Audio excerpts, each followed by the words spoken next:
नमस्कार दोस्तों। कैसे हैं आप सब। मुझे बस अभी अभी थोड़ी देर पहले ही एक सूचना मिली एमएसएमई डिपार्टमेंट से रिलेटेड एग्जैक्टली यानी कि एमएसएमई में जो सीनियर ट्रांसलेटर की जो सीट्स है 9 सीट उसकी एग्जैक्ट इन्फॉर्मेशन मुझे मिली कि वो कहाँ कहाँ है और विद कैटेगरी कि किस किस कैटेगरी में उनकी सीट्स अवेलेबिलिटी जो है किस किस स्थलों पर है किस किस सिटीज़ में है। तो वो मैं बताने के लिए बस आपके पास आया हूँ। इससे पहले एक बात मैं बता दूं कि काफ़ी लोगों की क्वेरीज टेक्स्ट में आ रही है जिनका पहली बार जॉब में सिलेक्शन हो रहा है। मैंने लास्ट ऑप्शन फॉर्म में बताया था। अच्छा, जिन लोगों ने अब तक वो ऑप्शन फॉर्म नहीं देखा है प्लीज़ उसे जाकर देखिए। मैंने हर डिपार्टमेंट में ऑप्शन फॉर्म की वैकेंसी किस किस सिटी में है वो मैंने बता दी है, तो please go and watch and ताकि आपको आसानी हो जाएगी। दूसरी बात, तो अगर आप सपोज करिए कि ईडब्ल्यूएस कैटेगरी में आते हैं तो जहां पर ईडब्ल्यूएस कैटेगरी में सबसे अधिक सीट है उसको अकॉर्डिंगली सजा दीजिए। या अगर ओबीसी कैटेगरी में आते हैं आप तो ओबीसी में जहां पर सबसे अधिक सीट्स है पहले उसको प्रायोरिटी दीजिए। ये उन कैंडिडेट्स के लिए है जिनके लिए सबसे पहली प्रायोरिटी है कि भैया हमको पहले जॉब मिलना चाहिए, बाकी सारी चीजें बाद में होती रहेगी। मतलब city choice, placement choice, accordingly जो है सिटी मिल जाए वो सारी चीजें बाद में होती रहेगी। तो चलिए, जिस मुद्दे के लिए मैं आपके सामने आया हूं मैं उस पर बात करूं कि सीनियर ट्रांसलेटर की जो वैकेंसी यानी कि office of development commissioner MSME में जो है वो है सबसे पहली डीएफओ मुंबई में एक सीट है, ये है यूआर कैटेगरी में।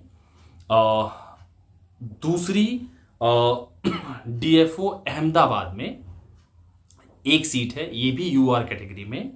नेक्स्ट है डीएफओ थ्रिसूर में, थ्रिसूर THRISSUR थ्रिसूर में ये एक सीट है, ये ओबीसी कैटेगरी में है। अगली है यूपी डीएफओ आगरा में, यहां पर भी एक सीट है यूआर कैटेगरी में। इसके अलावा एक सीट है डीएफओ जयपुर में, ये एक सीट है और ये यूआर कैटेगरी में आती है। इसके बाद एक सीट है डीएफओ पटना में, ये एससी कैटेगरी में है, सीनियर ट्रांसलेटर की मैं बात कर रहा हूं। उसके साथ साथ डीएफओ हुबली में एक सीट है, ये ओबीसी कैटेगरी में है। और एक सीट है डीएफओ इलाहाबाद में, एक है और ये यूआर कैटेगरी में है। और last but not the least DFO Kolkata में है एक सीट और ये ईडब्ल्यूएस कैटेगरी में है। तो टोटल 9 सीट्स जो मैंने बताया सीनियर ट्रांसलेटर की वैकेंसी कहाँ कहाँ है एग्जैक्टली इसी फॉर्म में है। तो इसकी जानकारी मुझे अभी मिली थी इसीलिए मैंने आपको बताया और मैं आपको यही बताने के लिए इस वीडियो में आया हूं।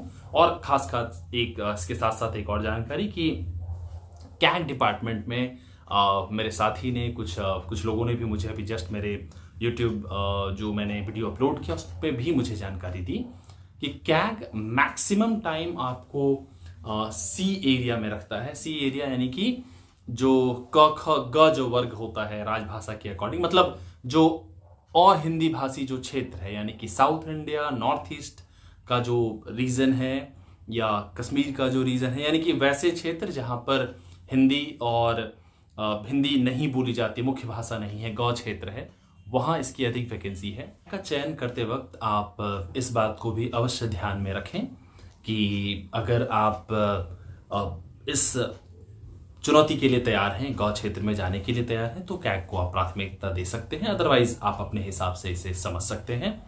और तो फिलहाल के लिए मेरी तरफ से इस वीडियो में इतना ही।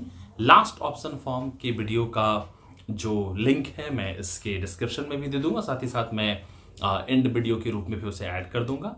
आप उसे देखें और आई होप कि आप बेहतर ढंग से ऑप्शन फॉर्म का चुनाव करें। So good luck from my side and best of luck for your selection. Thank you so much. नमस्कार।